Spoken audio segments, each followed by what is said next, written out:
আজকে জুমার রাত, বৃহস্পতিবার সন্ধ্যা থেকে জুমার দিন শুরু হয়ে যায়। চান্দ্র বর্ষ অনুযায়ী বা চাঁদের হিসাব অনুযায়ী রাত আগে আসে, দিন পরে আসে। অতএব বৃহস্পতিবার সন্ধ্যা থেকে শুক্রবার শুরু হয়ে যায়। আবার শুক্রবার দিন যে রাত যখন শুরু হয়, সূর্য যখন অস্ত হয় শুক্রবারের, তখন কি বার শুরু হয়? শনিবার শুরু হয়। অতএব আজকে বৃহস্পতিবার দিবাগত রাত চলছে, এর মানে এখন আমরা কোন দিনের মধ্যে আছি? শুক্রবারের মধ্যে আছি। সূর্য অস্ত যাওয়ার সঙ্গে সঙ্গে শুক্রবারের মধ্যে আছে। শুক্রবার বা জুমার দিন, এই দিন সম্পর্কে কোরআন এবং হাদিস থেকে ঘেঁটে আমরা 14টা আমলের কথা একটা লম্বা বড় ভিডিওতে বলেছি। আজকে সেখান থেকে আমি সংক্ষেপ করে এই 14টার মধ্যে আবার অতি গুরুত্বপূর্ণ 5টা আমলের কথা বলবো ইনশাআল্লাহ। কয়টা আমল? 5টা আমলের কথা বলবো। জীবনের তরে যতবার জুমার দিন আসবে, এই 5টা আমল সারা জীবন নিয়মিত আঁকড়ে ধরবেন, আমল করবেন। যারা নিয়ত করতেছেন হাত তোলেন। আল্লাহ আমাদের সবাইকে আমল করার তৌফিক দান করুন। আল্লাহ আমাদের সবাইকে কবুল আর মঞ্জুর করুন। নাম্বার 1, সবচেয়ে বেশি যেটা করতে হবে পরিমাণে, জুমার দিন জুমার রাত বৃহস্পতিবার সন্ধ্যা থেকে নিয়ে শুক্রবার সন্ধ্যার আগ পর্যন্ত পরিমাণে সবচাইতে বেশি করতে হবে যে আমলটা, সেটা হলো দুরূদ শরীফের আমল। কিসের আমল? ভাইরা, দুরূদ এমন একটা আমল, আপনি যদি শুধু দুরূদের এই আমলটাকে আঁকড়ে ধরেন, সবসময় আপনার মুখ দিয়ে দুরূদ বের হতে থাকে, পড়তে থাকেন, তো নবী করিম সাল্লাল্লাহু আলাইহি সাল্লামের ভাষ্য অনুযায়ী, তার ওয়াদা অনুযায়ী, ইদান তুকফা হাম্মুক ওয়া তুগফার যামবুক, তোমার যত পেরেশানি আছে নবী সাল্লাল্লাহু আলাইহি সাল্লাম বলেছেন, এই সব পেরেশানি দূর করার জন্য এই দুরূদের আমলটা যথেষ্ট হবে ইনশাআল্লাহ। এবং গুনাহ মাফের জন্য এই দুরূদের আমলটা কি হবে? যথেষ্ট হবে। নবী করিম সাল্লাল্লাহু আলাইহি সাল্লাম বলেছেন, মান সাল্লা আলাইয়া মাররাতান সাল্লাল্লাহু আলাইহি আশরা, যে ব্যক্তি আমার প্রতি একবার দুরূদ পাঠ করবে, আল্লাহ রাব্বুল আলামিন তার প্রতি 10 বার রহমত নাজিল করবেন। কয়বার রহমত নাজিল করবেন? আপনার জীবনে 10টি জায়গায় খুব ক্রাইসিসে পড়ে গেছেন, কোন জটিল সিচুয়েশনে মুখোমুখি হয়ে গেছেন, বিপদের মধ্যে পড়ে গেছেন, ওই জায়গায় আল্লাহর রহমত পাবেন। এরকম একবার দুরূদ পাঠ করবেন হক আদায় করে, যথাযথভাবে মহব্বতের সাথে 10 বার আপনার জীবনে আল্লাহ তাআলা অনুগ্রহ নাজিল করবেন। নবী করিম সাল্লাল্লাহু আলাইহি ওয়াসাল্লাম বলেছেন, আকসিরু আলাইয়া মিনাস সালাতি মিন ইয়াউমিল জুমআতি ওয়া লাইলাতিল জুমআহ, তোমরা জুমার দিন এবং জুমার রাতে আমার প্রতি বেশি বেশি দুরূদ পাঠ করবে, দুরূদ প্রেরণ করবে। ফাইন্না সালাতাকুম মারুদাতুন আলাই, কারণ তোমরা যে দুরূদ পাঠ করো এটা আমার কাছে পেশ করেন আল্লাহর ফেরেশতারা, এবং রীতিমতো নামধাম সহকারে আল্লাহর একদল ফেরেশতা নিয়োজিত আছে। তারা বলেন, আল্লাহ, হে আল্লাহ রাসূল, আপনার অমুক উম্মত, অমুক অনুসারী, আল্লাহর অমুক বান্দা পৃথিবীর অমুক প্রান্ত থেকে, অমুক দেশ থেকে, অমুকের সন্তান, সে আপনার প্রতি দুরূদ পেশ করেছে জুমার দিনে, জুমার রাতে বা অন্য সময়ে। এটা নবী করিম সাল্লাল্লাহু আলাইহি সাল্লামের কাছে রিপোর্ট দেওয়া হয় আল্লাহর নিযুক্ত ফেরেশতাদের মাধ্যমে।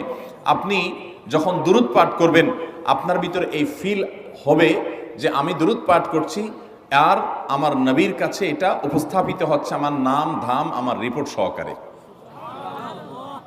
এই জন্য শুক্রবার দিন এবং রাত, অর্থাৎ বৃহস্পতিবার সন্ধ্যা থেকে নিয়ে শুক্রবার সন্ধ্যা পর্যন্ত এই 24 ঘন্টার মধ্যে নবী করিম সাল্লাল্লাহু আলাইহি সাল্লামের ভাষ্য খেয়াল করেন, আকসিরু আলাই। ওলামা একরাম জানেন, নবী আলাইহিস সালাম সাধারণত কোনো আমল পরিমাণে বেশি করতে বলতেন না। পরিমাণে বেশি করতে বলার মতো আমল খুব কম ইসলামে। গোটা কোরআন যদি খোলেন আপনি, পরিমাণে অধিক করতে বলা হয়েছে এরকম আমল খুব বেশি পাবেন না। তোমরা বেশি বেশি করে নামাজ পড়ো, বেশি বেশি করে রোজা রাখো, এরকম কথা কোরআন হাদিসে নাই। অবশ্যই একজন ইমানদার 5 ওয়াক্ত ফরজ নামাজের পাশাপাশি অধিক পরিমাণে নফল নামাজও পড়বেন, সেটা ভিন্ন কথা। কিন্তু কোরআনে বেশি পরিমাণে আল্লাহর জিকির করার কথা বলা হয়েছে। আর নবী করিম সাল্লাল্লাহু আলাইহি সাল্লাম বৃহস্পতিবার সন্ধ্যা শুরু হলে শুক্রবার সন্ধ্যার আগ পর্যন্ত বেশি পরিমাণে করতে বলেছেন যে কাজটা, সেটা হলো দুরূদ শরীফের আমল। দুরূদের এই আমলটা, এটা করার জন্য আল্লাহ তাআলা এমন সহজ করে দিয়েছেন যে ওযুর প্রয়োজন নাই। আপনার ওযু নাই, তারপর আপনি দুরূদ পাঠ করতে পারবেন। এবং আপনি এই বড় দুরূদ পড়ার মতো সময় নাই, তো আপনি একেবারে সবচেয়ে সংক্ষিপ্ত দুরূদ পড়েন সাল্লাল্লাহু আলাইহি ওয়াসাল্লাম, তাতেও দুরূদ পাঠের সওয়াব পাবেন। চেষ্টা করব তো ইনশাআল্লাহ। শুক্রবার আসবে, দুরূদ বেশি বেশি করে পাঠ করব। আপনি দোকানে কাজ করেন, আপনার দোকানে আপনার সহকর্মী আরও কাজের লোক আছে, আপনি সবাইকে স্মরণ করাবার জন্য নিজে জোরে জোরে দুরূদ শরীফ পড়বেন এবং বলবেন যে শুক্রবার শুরু হয়ে গেছে, সবাই দুরূদ শরীফের আমল করো। ভাইরা আমার, আমি আমার জীবনের কথা বলতে পারি। আমার জীবনে ওই যে হাদিসের উপরে ইয়াকিন এবং বিশ্বাস আলহামদুলিল্লাহ ছিল, আমার জীবনে আমি অনেকবার দেখেছি এরকম জটিল পরিস্থিতি হয়েছে যে দেয়ালে পিঠ থেকে গেছে, নড়ার জায়গা নাই, আর কোনো আপাত দৃষ্টি থেকে এই বিপদ থেকে উদ্ধারের কোনো পথ নাই। দুরুদ, ইস্তেগফার, দোয়া ইউনুস, এই তিন আমল পাশাপাশি ইয়াজাল জালাল ওয়াল ইকরাম, এই চারটা জিনিসকে এমনভাবে ধরছে, বিশেষ করে দুরুদ, স্পেশালি সারাক্ষণ দুরুদ। আল্লাহ রাব্বুল আলামিন এমনভাবে সহযোগিতা করেছেন, এমনভাবে উদ্ধার করেছেন যে কল্পনা করলে অবাক লাগে এখন যে এটা কিভাবে সম্ভব। ভাইরা আমার, এক সাহাবী নবী করিম সাল্লাল্লাহু আলাইহি ওয়াসাল্লামের কাছে এসে বলছে, ইয়া রাসূলুল্লাহ, আমি যে দোয়া করি এই দোয়ার মধ্যে আমি নিজের জন্য করব, আমার ছেলে মেয়ের জন্য করব, অনেক কিছু করব, এটা সেটা, রিজিক চাইবো, সুস্থতা চাইবো, অনেক কিছুই তো আল্লাহর কাছে চাইবো। আপনি তো আল্লাহর রাসূল, আপনার জন্য দোয়া করলে আমাদেরই লাভ, একবার দোয়া করলে আল্লাহ 10 বার রহমত নাজিল করবেন, তো আপনার জন্য আমার দোয়ার ভিতরে কত পার্সেন্ট রাখবো? সাহাবী বারবার বিভিন্ন পার্সেন্টেজ বলছিলেন যে 3 ভাগের 1 ভাগ আপনার জন্য রাখি ইয়া রাসূলুল্লাহ, অর্ধেক রাখি, আরো বেশি করে রাখি। তিনি যত বলছেন নবী করিম সাল্লাল্লাহু আলাইহি ওয়াসাল্লাম আরো বাড়ানোর জন্য তাকে উৎসাহ দিচ্ছিলেন। এক পর্যায়ে যখন তিনি বললেন, ইয়া রাসূলুল্লাহ, আমি আমার কোন দোয়ার সবটুকু যখন আপনার জন্য নিবেদন করব, আমি কোন একবার যখন দোয়া করব, দোয়া শুধু আপনার জন্যই করব যখন, অর্থাৎ পিওর দুরূদ যখন পড়বো, নিজের জন্য আর কিছু চাইবো না, শুধু আপনার জন্যই যদি চাই কোনোবার, তাহলে তখন নবী করিম সাল্লাল্লাহু আলাইহি ওয়াসাল্লাম বলেছেন, ইদান তুকফা হাম্মুক ওয়া তুগফার যামবুক, তাহলে তোমার সকল পেরেশানি থেকে উদ্ধারের জন্য এই দুরূদটাই যথেষ্ট হয়ে যাবে, এবং তোমার সকল গুনাহ মাফের জন্য এটা যথেষ্ট হয়ে যাবে। মোহতারাম হাজরিন, দুরুদের আমলটা এত সুন্দর আমল, কিন্তু আবার তাড়াহুড়া করে পড়বেন না, সাল্লাল্লাহু আলাইহি সাল্লাম সাল্লাল্লাহু আলাইহি সাল্লাম সাল্লাল্লাহু আলাইহি সাল্লাম সাল্লাল্লাহু আলাইহি সাল্লাম সংখ্যা বাড়ানোর জন্য হুলস্থুল করে পড়লেন না, মুহাব্বতের সাথে সাল্লাল্লাহু আলাইহি ওয়াসাল্লাম সাল্লাল্লাহু আলাইহি ওয়াসাল্লাম আল্লাহুম্মা সাল্লি আলা মুহাম্মদ, অর্থ বুঝে বুঝে আল্লাহুম্মা সাল্লি আলা মুহাম্মদ মানে কি, আল্লাহ আপনি মুহাম্মদের প্রতি শান্তি বর্ষণ করুন। আরে ভাই, মুহাম্মদ সাল্লাল্লাহু আলাইহি সাল্লামের প্রতি আল্লাহ তাআলা শান্তি এমনি বর্ষণ করবে, আপনি আমি দোয়া করলেও করবে, না করলেও। কিন্তু মাঝখান থেকে আমরা, ভাইরা আমার, কোনো বড় কর্মকর্তার কাছে আপনার কোনো কাজের ঠেকা আছে, কর্মকর্তার ওই ছেলেটার আপনি দেখছেন যে খাচ্ছে না, আপনি যদি বলেন, স্যার ছেলেটা খাচ্ছে না স্যার, একটু ডাক্তার দেখান স্যার, এভাবে তো বাঁচবে না, ওর কষ্ট হচ্ছে স্যার, আপনি বললেও উনি ওনার ছেলের দিকে কেয়ার করবে, কিন্তু আপনি এটা বলার কারণে তার নৈকট্য পাবেন কি পাবেন না, তার সিম্প্যাথি পাবেন কি পাবেন না। আরশে আজিমের মালিক তার হাবিবকে এত মহব্বত করেন, তিনি তার হাবিবের প্রতি এমনিতেই রহমত নাজিল করবেন, তাকে বিভিন্ন মর্যাদা আগে থেকেই দেওয়ার ঘোষণা দিয়ে রাখছেন, কিন্তু আপনি আমি দোয়া করলে আল্লাহ তাআলা তার মাধ্যমে আমাদের ভাগ্যকে সুপ্রসন্ন করে দিবেন। দুরুদের আমলকে জীবনের তরে আঁকড়ে ধরবেন ভাই, শুধুমাত্র জুমার দিন আর জুমার রাত না, সব সময় অধিক পরিমাণে। এরাবিয়ানদের মধ্যে আমলটা খুব বেশি আছে, তাদের দেখবেন তারা দুইটা আমল, মুখে দুইটা আমল, ভালো মন্দ তাদের মধ্যেও আছে, কিন্তু এই দুইটা আমল তাদের মধ্যে খুব ভালো। বেশিরভাগ মানুষই দেখা যায় অবসর সময় আস্তাগফিরুল্লাহ, ইস্তিগফার করছে অথবা দুরুদের আমল করছে। আমাদের অবসর সব সময়গুলো নিয়ে গেছে মোবাইল ফোন। ভাইরা আমার, 4 বছর 5 বছর 6 বছর 7 বছর 10 বছর ধরে মোবাইল টিপতেছেন, ফেসবুক টিপতেছেন, ইউটিউব টিপতেছেন। বুকে হাত দিয়ে আমাকে জবাব দেয়া লাগবে না, নিজের বিবেককে একটু জবাব দেন। এই 10 বছর ফেসবুক, ইউটিউব, টিকটক, হোয়াটসঅ্যাপ টিপে আপনার অর্জন কি হয়েছে একটু হিসাব মিলান। এই যে স্ক্রল করতেছেন আঙ্গুল দিয়া, ঘন্টাকে ঘন্টা এই আঙ্গুল দিয়ে টানছেন টানছেন, নিচের দিকে যাচ্ছেন স্ক্রল করে ফেসবুকে, ইউটিউবে, একের পর এক, আপনার জীবনে অর্জনটা কি হয়েছে বলেন। ভাইরা আমার, এই মোবাইলের নিয়ন্ত্রণ করতে হবে, প্রয়োজনে ব্যবহার করতে হবে, কিন্তু এটাকে অনিয়ন্ত্রিত ব্যবহার করা যাবে না। একেবারে যখন তখন সারাদিন টিপাটিপি করলেন, আজকাল তো পোলাপান টয়লেটে গেলেও নিয়ে যায়। আল্লাহ তাআলা আমাদেরকে এই রোগ থেকে বেঁচে থাকার তৌফিক দান করুন। ভাইরা আমার, জীবনটাকে পরিবর্তন করতে হয়, সারা জীবন তো একরকম থাকলে হবে না।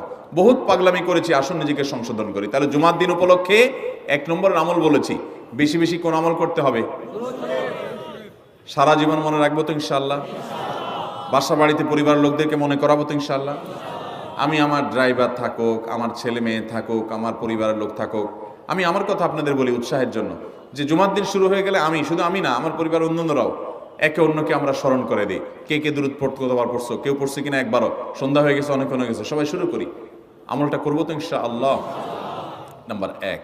নাম্বার 2, জুমার দিন উপলক্ষে অন্য যে কোনো দিনের চাইতে জুমার দিন অর্থাৎ শুক্রবারের ফজর নামাজ পুরুষরা মসজিদে জামাতের সাথে পড়বেন, জামাতের সাথে পড়ার নিয়ত করবেন পাক্কা। কারণ অন্য যে কোনো দিনের ফজর নামাজ না, শুধুমাত্র যত নামাজ আছে, নবী করিম সাল্লাল্লাহু আলাইহি সাল্লাম বলেছেন আফদালুস সালাওয়াতে ইনদাল্লাহ, আল্লাহর কাছে দুনিয়ার সব নামাজের মধ্যে 5 ওয়াক্ত সাধারণ নামাজগুলোর মধ্যে সবচেয়ে উত্তম নামাজ হলো সলাতুল ফজরে মাআল জামাআতে ইয়াউমাল জুমআহ, জুমার দিন ফজরের নামাজ জামাতের সাথে আদায় করা হলো যত নামাজ আছে এর মধ্যে সবচেয়ে শ্রেষ্ঠ নামাজ।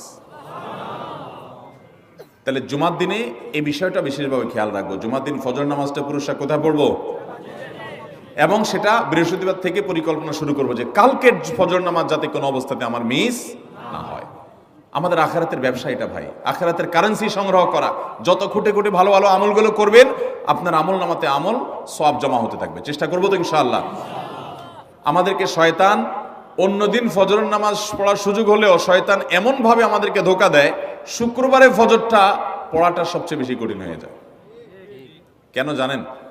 কারণ ইবলিস তো জানে হাদিস, আপনি জানেন না, হয়তো অনেকে হয়তো আজকে শুনছেন, আমি কোনো হাদিস না জানতে পারি, ইবলিস ঠিকই জানে যে ফজর নামাজ এই দিন যদিও জামাতের সাথে ফজর পড়ে ফেলে তাহলে তোর আখিরাতের ব্যবসা অনেক দূর আগে যাবে। ওর সাথে তো আমাদের বাবা আদমের সাথে সেই চ্যালেঞ্জ, আদম আলাইহিস সালামকে সিজদা করতে বলা হয়েছে, সে তো করে নাই, তার সৌজন্য বা তার জন্য সিজদা নিবেদন করে নাই, আল্লাহ তাআলা সেজন্য তাকে জান্নাত থেকে বের করে দিয়েছে। তার কারণে এই ইবলিস তখনই আল্লাহর সাথে, আল্লাহর সামনেই চ্যালেঞ্জ ছুড়ে দিয়েছে আদম আলাইহিস সালামের সাথে যে লাউ বিয়ান্নাহুম আজমাইন, আমি আদমের সব সন্তানগুলোকে পথহারা করে ছাড়বো, ওদেরকে জান্নাতের পথে চলতে দিব না। এই জন্য আল্লাহ তাআলার কাছে সে কিছু পাওয়ার চাইয়া নিছে। এর ভিতরে একটা হলো কিয়ামত পর্যন্ত হায়াত পাবে, আরেকটা হলো আমাদের রগের সাথে সে মিশতে পারে, রক্ত প্রবাহের সাথে মিশতে পারে, শরীরের মধ্যে প্রভাব সৃষ্টি করতে পারে, আমাদেরকে দুর্বল করতে পারে, মন্দ দিকে টানতে পারে, ভালো কাজ যেন না হয় মনে মনে কুমন্ত্রণা সৃষ্টি করতে পারে। এই পাওয়ার সে নিয়ে এসেছে। এই জন্য তার সাথে আমাদের চ্যালেঞ্জ। সে হাদিস জানে যে জুমার দিন ফজর পড়লে আমাদের অনেক লাভ হয়ে যাবে। এই জন্য সে বৃহস্পতিবার রাতে, অন্য দিন যদি আপনি 10টা 11টা বা 11:30টায় ঘুমান, 12টায় ঘুমান, জুমার দিন অর্থাৎ বৃহস্পতিবার দিবাগত রাতে আইসা ইবলিস বলে, আরে পাগল হইছস, কালকে হলো শুক্রবার, দোকানদারি নাই, ব্যবসা নাই, চাকরি নাই, মহিলাদেরকে বলে কালকে পোলাপানের স্কুল নাই, মাদ্রাসা নাই, আজকে একটু টক শো, মিষ্টি শো, নাটক, সিনেমা, ইউটিউব, ফেসবুক, ওয়াজই শুন অন্তত। শয়তান কি বলে, ঠিক আছে তো যদি এত ফিল্ম দেখতে মনে না চায়, তো যদি মুসলমান হস, নেককার হস, তো ঠিক আছে অমুক হুজুরের ওয়াজ শুন। এই হুজুরের ওয়াজ শোনাত লাগাই দিয়ে রাত 1টা 2টা পর্যন্ত পার করে দিল। এরপরে ফজর নামাজ ওর জামাতের সাথে মিস, শেষ। ভাইরা আমার, প্রত্যেক বৃহস্পতিবার আসলে সন্ধ্যার সময় প্রতিজ্ঞা করব, সপ্তাহের অন্য দিন যদি আমার ত্রুটি বিচ্যুতি হয়ও আমি সেটাকে কারেকশন করার চেষ্টা করব, কিন্তু শুক্রবার ফজরটা পুরুষ হিসাবে আমি জামাতের সাথে পড়বই পড়বো। তার জন্য রাতে আগে আগে শোবো, ডাবল ট্রিপল অ্যালার্ম দিয়ে শোবো, অন্য নামাজি বন্ধুকে বলবো ফোন দিয়ে ডেকে দিবি, একে অন্যের সহযোগিতা করব, কিন্তু ফজরের নামাজ জুমার দিন ছাড়বো না ইনশাআল্লাহ। ঠিক আছে তো? কয়টা আমল হলো? 2টা। মনে রাখবেন তো ইনশাআল্লাহ। আগামী বছর তো আমার মাহফিল আমি আর করব না, কিন্তু আগামী বছর যে মাহফিল করবেন সে আলোচককে আমি রিকোয়েস্ট করবো ইনশাআল্লাহ, আয়োজকরা এটার সবক জননায় আগামী বছর দিতে পারবেন তো ইনশাআল্লাহ। আমল যদি করেন তাহলে সবক ঠিকই দিতে পারবেন। ওই যে ভাই সবগুলো শুনে দিছে, কারণ এই আমল করেন। আচ্ছা, 3 নম্বর আমল হলো সূরা কাহাফ পড়ব। কোন সূরা পড়ব? সূরা কাহাফ। যারা কোরআন পড়তে পারেন না তারা শুনবেন, আর যারা পড়তে পারেন তারা নিজে পড়বেন। সূরা কাহাফ যদি জুমার দিন কেউ পড়ে, নবী করিম সাল্লাল্লাহু আলাইহি সাল্লাম বলেছেন এই সূরাটা তার জন্য নূর হবে, নূর, আলো আল্লাহর তরফ থেকে। কিয়ামতের ময়দানে ভয়াবহ গুটগুটে অন্ধকার হবে। কিয়ামতের একটা ভয়াবহ শাস্তি হলো অন্ধকারের শাস্তি। ভাইরা আমার, অন্ধকারের শাস্তি মানে এমন ভয়াবহ অন্ধকার হবে যে দুনিয়ার অন্ধকারের সাথে কোনো তুলনাযোগ্য নয়। সেই ভয়াবহ অন্ধকারে কিছু আমল আছে যে আমলগুলো মানুষের ওই অন্ধকারের মধ্যে আলোর কাজ দিবে। এর মধ্যে একটা হলো অজুর অঙ্গগুলো যদি কেউ ভালো করে অজু করে, সুন্দর করে ডলে ডলে যেন শুকনা না থাকে, উত্তম রূপে যদি অজু করে, কেউ পানি অপচয় না করে, পানি অল্প নয় কিন্তু ডলে বেশি, সুন্দর করে যদি কেউ অজু করে, এই অজুর অঙ্গগুলো কিয়ামতের ময়দানে উজ্জ্বল হয়ে জ্বলজ্বল করে জ্বলতে থাকে এবং তার জন্য আলোর কাজ দেয়। সবাই যখন অন্ধকারের আযাবের মধ্যে নিমজ্জিত থাকে, হাউতাশ করে, তখন এই ব্যক্তির এই আমলটা তার আলো ভূমিকা আসে। আর আরেকটা হলো এই সূরা কাহফ। অন্য অনেক উলামা ইকরাম বলেছেন এর ব্যাখ্যা হলো সূরা কাহফ যদি কেউ এক বৃহস্পতিবারে পড়ে, পরের বৃহস্পতিবার পর্যন্ত, এক শুক্রবারে যদি পড়ে, পরের শুক্রবার আগ পর্যন্ত পুরো সপ্তাহব্যাপী তার ভিতরে নূর, ঈমানের নূর, তাকওয়ার নূর, ইলমের নূর, আমলের নূর, ভালো মানুষ হওয়ার নূর তার ভিতরে আল্লাহ তাআলা সৃষ্টি করে দিবেন। এই জন্য জুমার দিন সূরা কাহফ পড়বো তো ইনশাআল্লাহ। আলহামদুলিল্লাহ ভাই, আপনাদেরকে যে আমলগুলো করছি এগুলো আমি, আমার পরিবার সদস্য, পরিচিত, সহকর্মী, আমি চেষ্টা করি সবাইকে স্মরণ করানোর এবং আমল করার চেষ্টা করি। আপনাদেরকেও বলছি ভাই, জুমার দিন যেহেতু, অতএব আজকে জুমার দিন উপলক্ষে বলে যাচ্ছি, জুমার দিনের এই 14-15টা আমলের মধ্যে সামারি করে আমি 5টা আমল করে দিচ্ছি যে এগুলোর গুরুত্ব অনেক বেশি অন্য অনেকগুলো চাইতে, এগুলো বিশেষভাবে করব। তাহলে এর মধ্যে প্রথমটা চলে গেল দুরুদ বেশি বেশি করে পড়ব। দ্বিতীয়টা হলো জুমার দিনের ফজর নামাজ কোন অবস্থাতে জামাতের সাথে পড়া মিস করব না, কারণ নবী সাল্লাল্লাহু আলাইহি সাল্লাম বলেছেন সকল নামাজের মধ্যে সবচেয়ে সেরা, উত্তম, শ্রেষ্ঠ নামাজ, অর্থাৎ ওয়াক্তিয়া নামাজের মধ্যে সবচেয়ে শ্রেষ্ঠ নামাজ হলো জুমার দিনের ফজরের নামাজ জামাতের সাথে পড়া। তাহলে মহিলারা কি করবে? মহিলারা পুরুষদেরকে উঠায় উঠায় মসজিদে পাঠিয়ে দিবে এবং সহযোগিতা করবে, তাহলে তার মাধ্যমে তারাও একই সওয়াব পেয়ে যাবে। আর 3 নম্বর আমলে বলেছিলাম সূরা কাহফ, এটা নারী পুরুষ সবাই করবে বেশি বেশি করে, ঠিক আছে তো ইনশাআল্লাহ? আমরা অনেক ভাই আছি সপ্তাহের 6 দিন আমাদের কোরআন পড়ার সুযোগ হয় না, তো অন্তত জুমার দিন সূরা কাহফটা যদি আপনি বাধ্যতামূলক করেন, আলহামদুলিল্লাহ, এটা অনেক বড় সূরা, পড়তে আপনার 20-25 মিনিট 30 মিনিট সময় পর্যন্ত লেগে যাবে। আপনি আধা ঘন্টা সময় ধরে যদি আস্তে আস্তে সুন্দর করে পড়েন, তো সপ্তাহে একবার অন্তত কোরআনের সাথে আপনি সময় দিলেন। আরেকটা সুসংবাদ শুনেন, সূরা কাহফ যদি কেউ মুখস্থ করে, তেলাওয়াত করে নিয়মিত, বিশেষ করে সূরা কাহফের প্রথম 10টা আয়াত যদি কেউ মুখস্থ করে, নবী করিম সাল্লাল্লাহু আলাইহি সাল্লাম বলেছেন কিয়ামতের আগে দাজ্জালের যে ফিতনা আসবে, যেই ফিতনায় বহু মানুষ দাজ্জালকে আল্লাহ মনে করে বেঈমান হয়ে জাহান্নামে যাবে, এই ফিতনা থেকে পৃথিবীতে এমন কোন নবী ছিল না, এমন কোন রাসূল আসেন নাই। এই মানব ইতিহাসের প্রথম মানুষ আদম আলাইহিস সালাম থেকে নিয়ে আমাদের মুহাম্মদ সাল্লাল্লাহু আলাইহি সাল্লাম পর্যন্ত এই লক্ষ লক্ষ যত নবী রাসূল এসেছে, সমস্ত নবী রাসূলরা একটা ব্যাপারে সাবধান করে গেছেন, দাজ্জাল আসবে, যে দাজ্জালের হাতে পাওয়ার থাকবে এত বেশি, অলৌকিকত্ব থাকবে এত বেশি, সে মরা মানুষকে জিন্দা করে ফেলবে, জিন্দা মানুষকে বলবে সে মরে যাবে, তার হাতেই সব কন্ট্রোলিং পাওয়ার থাকবে, দুনিয়ার সমস্ত রিজিক তার হাতে কক্ষিগত থাকবে, এমন পাওয়ার থাকবে তাকে দেখে মানুষ বলবে হ্যাঁ এই তো আল্লাহ, এই তো সবকিছু পারে, বেঈমান হয়ে যাবে। এই দাজ্জালের ফিতনায় তোমরা পড়বা না, বেঁচে থাকবা। বুদ্ধি দিয়া বিবেক দিয়ে মানুষ বাঁচতে পারবে না। দাজ্জালের ফিতনা থেকে বাঁচার জন্য সকল নবী রাসূলরা এই জন্য সাবধান করেছেন। আমাদের নবী সাল্লাল্লাহু আলাইহি সাল্লাম নামাজের শেষ বৈঠকে দোয়া মাসুরের জায়গায় একটা দোয়া পড়তেন, আল্লাহুম্মা ইন্নী আউযু বিকা মিন আযাবিন নার ওয়া আযাবিল কবর ওয়া আউযু বিকা মিন ফিতনাতিল মাহইয়া ওয়াল মামাত ওয়া আউযু বিকা মিন শাররি ফিতনাতিল মাসীহিদ দাজ্জাল। আল্লাহ আপনার কাছে দাজ্জালের ফিতনা থেকে পানা চাই। 1450 বছর হয়ে গেছে, এখনো দাজ্জালের আবির্ভাব হয় নাই, হবে কিয়ামতের আগে। কখন হবে আল্লাহ ভালো জানেন, কিন্তু নবী সাল্লাল্লাহু আলাইহি সাল্লাম বলেছেন সূরা কাহফের প্রথম 10 আয়াত যদি কেউ মুখস্থ করে, তো এই ব্যক্তিকে আল্লাহ রাব্বুল আলামিন এবং যদি তেলাওয়াত করে, এই ব্যক্তিকে আমলের মাধ্যমে দাজ্জালের ফিতনা থেকে আল্লাহ বাঁচিয়ে রাখবেন। দাজ্জাল তো অনেক পরের কথা, কোথাকার কোন আল্লাহর প্রতি অবিশ্বাসী মুশরিক বা কাফের খেলোয়াড় একটু পায়ের ভেলকি দেখায়, লক্ষ লক্ষ কোটি কোটি মানুষ হুমড়ি খেয়ে তার ভক্ত হয়ে ইমানি চেতনা, আমলি চেতনা, তাকওয়া, তাহারাত সব খুঁয়ে বসে থাকে। আর সেখানে দাজ্জালের মতো এরকম মিরাকল, সব মিরাকল তার হাতে থাকবে। এরকম পরিস্থিতি যখন আসবে তখন মানুষ কি করবে? এখন এই যে তথ্য প্রযুক্তির উন্নতির এই সময়ে কত মুসলমানের সন্তান বেঈমান হয়ে যাচ্ছে, বিজ্ঞানরেই তারা আল্লাহ বানায় বসে থাকতেছে, আছে না নাই? ধারণামূলক বিষয়কে তারা চূড়ান্ত বিষয় বানিয়ে বসে আছে, বেঈমান হয়ে যাচ্ছে। এবং টাকার যে কারিশমা, টাকা দিলে সব হয়ে যায়, টাকা নাই তো কিছুই হয় না। এই জন্য বেঈমান হয়ে অনেকে বলে যে টাকাই নাকি দ্বিতীয় খোদা, নাউজুবিল্লাহ। ভাইরা আমার, দুনিয়ার এই ভেলকি কি দেখছি আমরা, কিয়ামতের আগে ভেলকি আরো অনেক দেখবে আমাদের পরবর্তী প্রজন্ম, আমাদের ছেলে মেয়েরা, নাতিপুতিরা আরো অনেক ভেলকি দেখবে। এমন ভেলকি দেখবে যে তাদের আল্লাহর প্রতি ঈমান আনা, আখিরাতের প্রতি বিশ্বাস করাটা কঠিন থেকে কঠিন হয়ে যাবে। এরকম পরিস্থিতি তৈরি হবে দুনিয়াতে। তথ্য প্রযুক্তির উন্নতির নাম দিয়ে, এটার নাম দিয়ে, সেটার নাম দিয়ে মানুষের জীবনযাত্রা সহজ হবে, কিন্তু এর মাধ্যমে মানুষের ঈমান দুর্বল হওয়ার অনেক সম্ভাবনা, সংখ্যা তৈরি হবে এবং শয়তান সেগুলো সৃষ্টি করবে। এই আশঙ্কা থেকে বাঁচার জন্য সূরা কাহাফটা হলো মহৌষধের মতো। অতএব জুমার দিন প্রত্যেক শুক্রবারে সূরা কাহাফ পড়বো তো ইনশাআল্লাহ। মায়েরা, বোনেরা, আমরা ভাইয়েরা যারা আছি, বাবারা যারা আছি, আল্লাহর ওয়াস্তে জীবনের তরে নিয়ত করে নেন আজকের মাহফিল থেকে, জীবনে কখনো বৃহস্পতিবার সন্ধ্যা থেকে শুক্রবার সন্ধ্যার আগ পর্যন্ত আমার হাজার ব্যস্ততা থাকুক, সূরা কাহাফটা পড়া ছাড়া আমি কোনো কাজ করব না ইনশাআল্লাহ।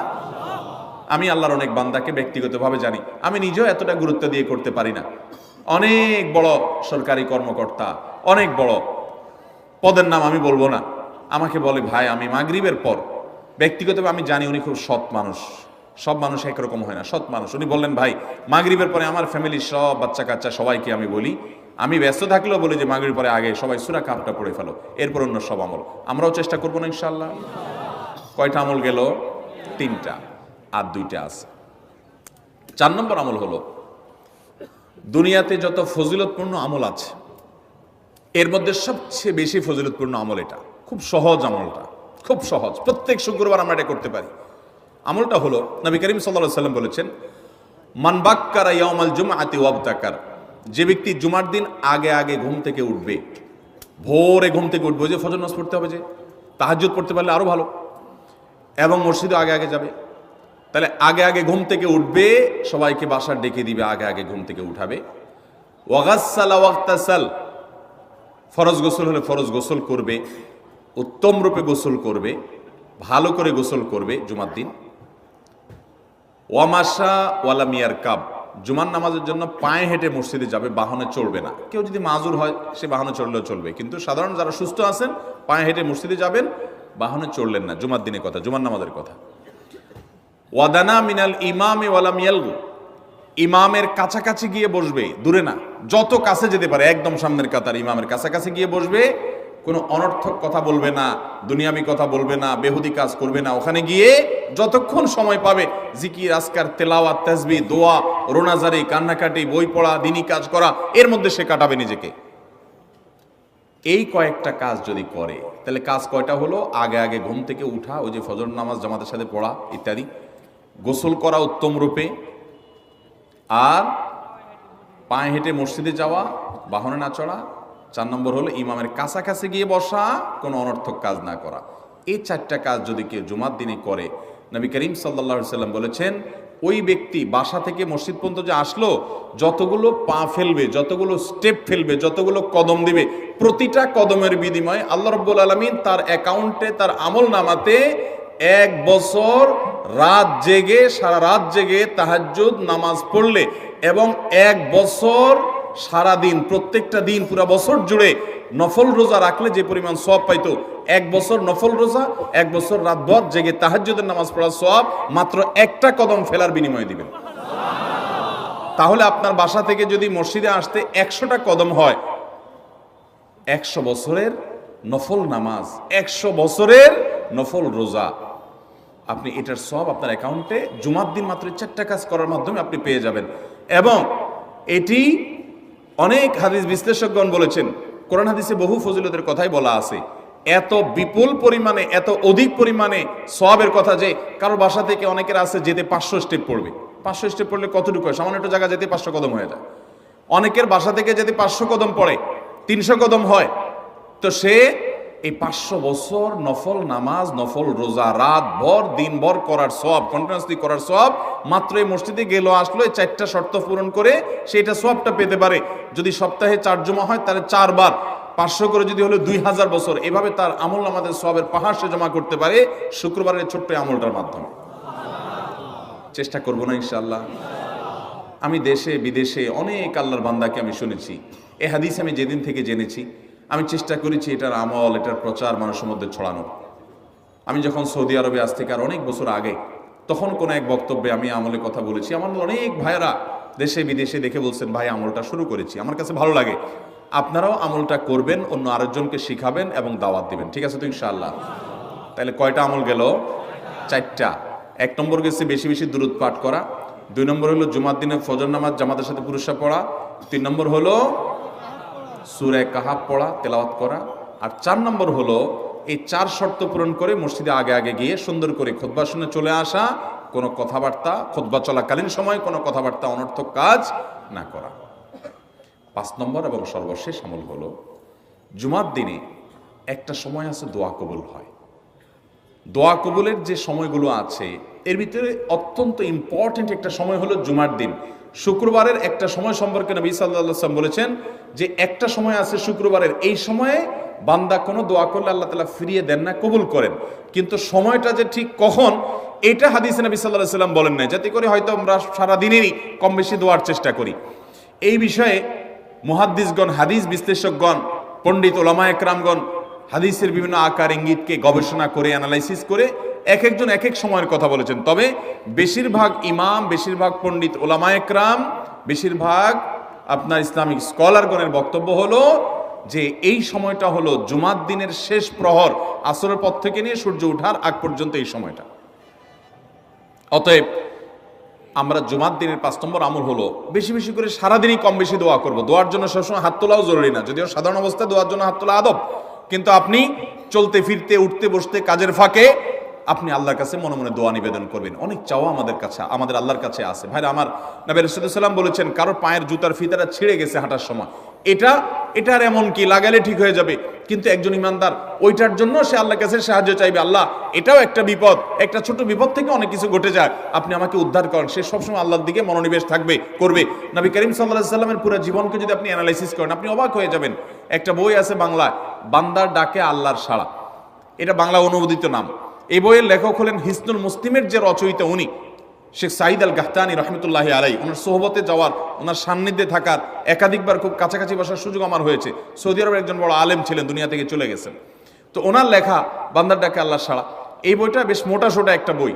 পুরোটা পড়বেন যে নবী করিম সাল্লাল্লাহু আলাইহি ওয়াসাল্লামের জীবনে যে কত রকমের দোয়া করতেন। আল্লাহ আজকার নামে একটা বই আছে ইমাম নববীর, এটাও বাংলা হয়ে গেছে অনুবাদ, আপনি পড়লে অবাক হয়ে যাবেন। ডক্টর খন্দকার আব্দুল্লাহ জাহাঙ্গীর রাহমাতুল্লাহ রাহে বেলায়েত একটা বই আছে দোয়া এবং জিকিরের, আপনি অবাক হবেন যে কি পরিমাণ দোয়া এবং জিকির নবী সাল্লাল্লাহু আলাইহি ওয়াসাল্লাম জীবনে পড়তেন। ঘুম থেকে উঠার সময় দোয়া আছে না নাই? এরপরে ঘুম থেকে উঠে যখন আপনি বাথরুমে যাবেন দোয়া আছে না নাই?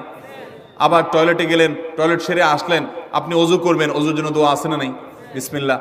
এরপরে ওযু শেষ করলেন, কালিমায়ে শাহাদাত আছে না নাই? এরপরে আপনি যখন ঘর থেকে বের হয়ে মসজিদে যাবেন, বের হওয়ার দোয়া আছে। বের হয়ে আপনি মসজিদে যাচ্ছেন, যাই পথে পড়ার আলাদা দোয়া আছে। এরপরে আপনি মসজিদে প্রবেশ করবেন, তার জন্য দোয়া আছে। মসজিদে ঢুকার পরে মসজিদে ঢুকার নামাজ আছে। এরপরে মসজিদে নামাজ বন্দিগি ইবাদত জিকির করে বের হচ্ছেন, সেটার জন্য আবার দোয়া আছে। আবার আপনি যাচ্ছেন, কাজকর্মে যাচ্ছেন, বাজারে যাচ্ছেন, সেটার দোয়া আছে। স্ত্রী সহবাস করার সময় দোয়া আছে। দোয়া নাই, জিকির নাই, এমন কোনো মুহূর্ত ইমানদারের জীবনে থাকতে পারে না। নবী করিম সাল্লাল্লাহু আলাইহি ওয়াসাল্লাম এই পরিমাণ দোয়া করতেন। এই জন্য ভাইরা, দোয়া যদি সবসময় করতে কষ্ট হয় হাত তুলতে, আপনি হাত তোলা ছাড়া শুক্রবারে দোয়া করেন, দোয়াটা অনেক বেশি করা দরকার। আমাদের কত জিনিস আল্লাহর কাছে চাইতে হয়, আমরা আল্লাহর কাছে চাই না। পেটে অসুখ হয়েছে, আমরা ডাক্তারের কথা মাথায় আগে আসে, আপনি ওষুধ খান, ওষুধ খাওয়া সুন্নত, কিন্তু ইমানদার সবকিছুর আগে আল্লাহর কথা স্মরণ করবে এবং আল্লাহর কাছে বলবে আল্লাহ আপনি সহজ করে দেন। আপনার অসুখ হয়েছে, সবকিছুর আগে নাপার কথা মনে আসে, আরে ভাই প্যারাসিটামলের কথা মনে আসে, এটা দোষের না, কিন্তু আপনার মনে আগে আসতে হবে যে নবী সাল্লাল্লাহু আলাইহি ওয়াসাল্লাম দোয়া শিক্ষা দিয়েছেন, যদি কেউ ব্যথার জায়গায় হাত দেয় এবং পড়ে আউযু বিইজ্জাতিল্লাহি ওয়া কুদরাতিহি মিন শাররি মা আজিদু ওয়া হাজির, আল্লাহ রাব্বুল আলামিন তার ব্যথা দূর করে দিবেন। এক সাহাবী এই হাদিসের উপর আমল করে তৎক্ষণাৎ তার ব্যথা দূর করেছেন। শুধু ইয়াকিনের অভাব, শুধু বিশ্বাসের অভাব, ঈমানের অভাব। তাহলে আমাদের আল্লাহর দিকে মনোনিবেশ করতে হবে দোয়ার জন্য বেশি বেশি। তাহলে শুক্রবারে 5 নম্বর আমল হলো বেশি বেশি কি করবো ইনশাআল্লাহ? দোয়া, বেশি বেশি দোয়া করবেন, উঠতে বসতে চলতে ফিরতে। বিশেষভাবে সূর্য ডুবার আগের যে সময়টা শুক্রবার, অর্থাৎ দিনের শেষ সময়টা, বিশেষভাবে আল্লাহ তাআলার কাছে দোয়া করব। ঠিক আছে তো ইনশাআল্লাহ? কয়টা আমল বললাম? 5টা আমল। 1, বেশি বেশি দুরূদ। 2, ফজর নামাজ জামাতের সাথে পড়া পুরুষরা, মহিলারা অক্তমতো পড়বেন, পুরুষদেরকে পাঠিয়ে দিবেন মসজিদে। 3, সূরা কাফ পড়বেন। 4, আগে ঘুম থেকে উঠে উত্তম রূপে গোসল করে মসজিদে আগে আগে গিয়ে পায়ে হেঁটে গিয়ে সামনে ইমাম সাহেবের কাছাকাছি গিয়ে বসা, অনর্থক কথা কাজ না করা, তেলাওয়াত জিকির আজকারের মশগুল থেকে নামাজটা পড়ে বের হয়ে আসা, এই কাজ। নাম্বার 5, দোয়া করা, বিশেষ করে দিনের শেষ প্রহরে। আমল করবো তো ইনশাআল্লাহ? মনে থাকবো তো ইনশাআল্লাহ? আমরা প্রয়োজনে বাসায় গিয়ে একটা কাগজে নোট করে ফেলবো, লিখে ফেলবো, লিখে এরপরে ওয়ালে টাঙ্গায় দিবেন বাসায় যে জুমার দিন এই 5 কাজ আমি ছাড়বো না। আপনি যদি মনেও না থাকে, আপনার যদি ভুলেও যান, আপনি এই কাগজ আপনাকে মনে করাবে ইনশাআল্লাহ। বাসায় ফ্যামিলির লোকদের সাথে শেয়ার করবেন, জুমার দিন হুজুর বলেছেন, আমি একটু আমার মন থেকে বলি না, এগুলো সব কোরআন হাদিসের কথা বলেছি আপনাদেরকে। কোরআন হাদিসের আলোকে 5টা আমলের কথা বলেছেন, বিশেষভাবে জুমার দিন আমি 5টা আমল করবই করব। ভাইরা আমার, প্রত্যেক জুমার দিন যদি আপনি একটু ইমানের রিচার্জ করেন, ইনশাআল্লাহ সারা সপ্তাহ আপনার জন্য সেটা উপকারে আসবে।